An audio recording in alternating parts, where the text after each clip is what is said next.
자, 김건희 특검의 조사 직후 숨진 양평 공무원 사건을 둘러싼 진실 공방이 오늘까지도 이어지고 있습니다. 결국 쟁점은 특검에 강압 수사가 있었느냐 이 여부일 텐데요. 자, 조금 전에 김건희 특검이 추가 입장을 내놨습니다. 양평 공무원 사망 사흘 만에 김건희 특검이 수사를 전반적으로 재점검하겠다. 또 그리고 사망 양평 공무원에게 조의를 표한다라는 입장. 더불어서 조사실 상황을 비출 CCTV는 없었다라는 입장까지 지금 들어왔습니다. 그 CCTV가 없는 이유는 당사자가 동의를 하지 않았기 때문에 녹화를 하지 않았다는 입장이 전해졌습니다. 자, 이남희 기자. 네. 계속 속보로 들어오고 있는데 사흘 전에는 이제 강압 조사가 없었다라는 특검의 입장이 나왔는데 그 이후에 추가적인 입장이 나온 거예요. 그러니까요. 지난 10일 그러니까 이 공무원의 사망 날짜 당시에는 강압적 분위기도 없었고 회유할 필요도 없었다라면서 고인의 명복을 빌면서도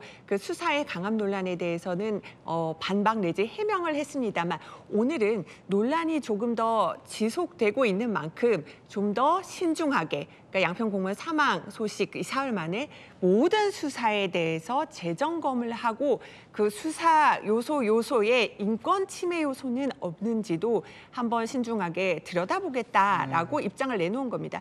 그리고 국가수에서 이 공무원에 대해서 부검을 실시했는데 1차 결과 타살 혐의점은 발견되지 않았었거든요. 네. 여러 가지 그런 논란과 이런 것들이 좀 감안해서 오늘 김건희 특검이 이런 입장을 내놓은 걸로 보입니다. 그러니까 논란이 계속해서 커지니까 이 모든 사건의 수사 방식을 일단 재점검하겠다 이런 입장이 나온 건데 자, 허재 변호사, 오늘 숨진 공무원 시신 부검도 또 진행이 됐어요. 이번 사건의 전모를 밝힌 어떻게 보면 좀 핵심 키라고 해야 될까요? 이게 CCTV다 이런 얘기가 있는데 조금 전에 이제 특검에서 밝힌 거는 조사실 내부의 CCTV는 없다 이 얘기예요. 그게 이제 참고인 조사로 갔던 상황이기 때문에 참고인 조사 같은 경우에는 조사 과정에 대한 진술 녹화를 본인의 동의가 없이는 시행을 할 수가 없습니다. 그렇군요. 지금 특검 측에서 밝히기로는 아마 본인이 동의를 하지 않았던 것으로 확인이 되고 있는 상황이어서요. 그래서 진술 과정, 그러니까 조사 과정을 직접적으로 녹화한 CCTV가 있었다고 하면 이 부분을 좀 간명하게 확인을 할 수 있었겠지만 지금 그러기는 어려운 상황인 것 같아서 지금 뭐 특검 측에서 나오는 얘기들로는 복도라든가 아니면 휴게 공간에 있는 CCTV 중에서 확인을 할 수 있는 부분이 있다면 네. 위축된 부분이 있는지 강압적인 어떤 행동 같은 것들이 있었는지를 확인해보겠다라는 입장인데 통상적으로 이런 복도나 이런 곳에 일반적으로 설치된 CCTV는 소리는 녹음이 되지 않거든요.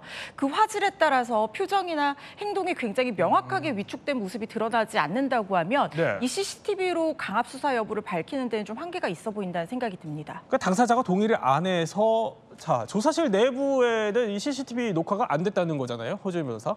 그런데 특검이 사흘 전에 강압 조사가 없었다 이렇게 밝힌 거는 그럼 뭘 보고 판단한 겁니까? 특검 자체적으로 아마 수사팀에 확인한 부분으로 얘기를 한 것이 아닌가 하는 생각이 듭니다. 왜냐하면 이게 지금 문제가 되고 사망 소식이 보도가 되고 난 이후에 그 알려지기로는 문서에도 그런 내용이 있었고 특히 자필 메모가 공개가 됐는데 이 자필 메모에 이미 회유와 강압으로 너무 힘들다, 기억에도 없는 진술을 했다 이런 내용들이 들어가 있기 때문에 이번 사망의 원인이 이 회유나 강압적인 수사 때문이 아닌가라는 의심이 굉장히 강하게 드는 상황이잖아요. 그렇기 때문에 특검 내부에서도 당시 수사 상황이 어땠는지 해당 수사를 담당한 수사팀에 확인을 했을 것 같다는 생각이 드는데요. 내부적으로 어떤 얘기가 오갔는지까지는 확인할 수 없지만 일단 특검 측에서는 강압적인 수사는 없었다라는 입장을 견지하고 있는 상황입니다. 또 다른 핵심은 이제 유서가 거론이 돼요. 오늘 이 유서에 대한 피해적 감정도 들어갔다고 하는데 허준 변호사. 자, 그러면은 결국에는 이 강압 수사 여부를 확인할 수 있는 거는 유서뿐인 거예요? 굉장히 핵심적인 증거가 될 여지가 있습니다. 물론 그 내용에 어떤 내용이 있는지를 확인을 해야 되는데 일단 지금 특검 측에서는 유족 측에 사본을 교부했다라는 얘기까지 나오고 있는 상황이거든요.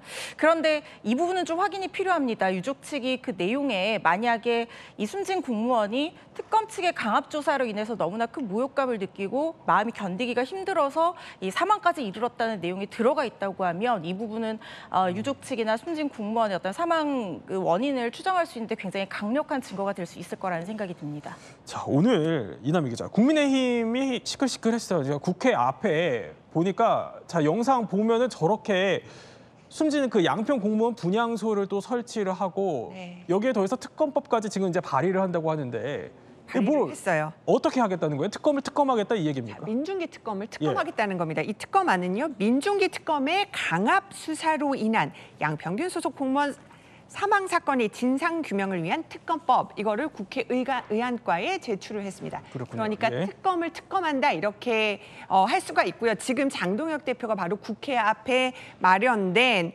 바로 이 추모 분향소에서 이렇게 지금 추모하는 모습도 보실 수가 있고요.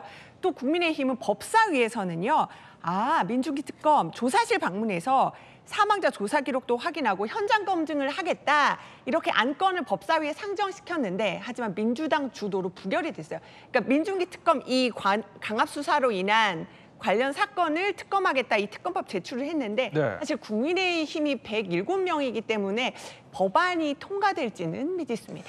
네, 또 관련 속보는 계속 전해드리기로 하고요.